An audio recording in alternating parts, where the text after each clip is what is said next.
Zdravo svima i dobrodošli u novi video. Ja sam Kristina i ja ću vam danas predstaviti kraljicu Mariju Karađorđević.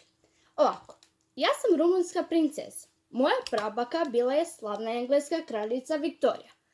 Porodica me je od mila zvala Minjon. Neki izvori kažu da je nadimak nastao jer sam bila mnogo slatka. Udala sam se za kralja Aleksandra, ujedinitelja, i podarila sam mu 3 sina. Moja velika ljubav su bili automobili. Bila sam jedna od prvih žena s vozačkom dozvolom i ostala sam upamćena kao dama s volanom koja je jurila ulicama Beograda. Često sam putovala do Bukurešta, a znala sam da vozim i do Pariza.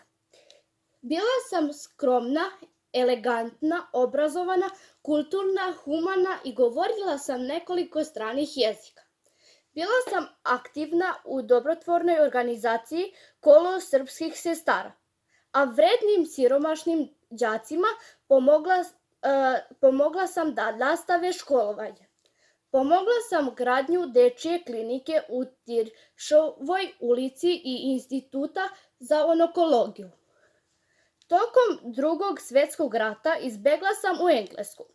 Nove vlasti mi nisu dozvolile povratak u Jugoslaviju, te sam nastavila da živim mirnim seoskim životom u inostranstvu. Eto, ovo je bilo sve što sam ja htjela da vam kažem. Obavezno, ako vam se svidio ovaj video, lajkujte i bacite jedan subscribe i obavezno me zapratite na Instagramu, zovem se kristina.neda.524.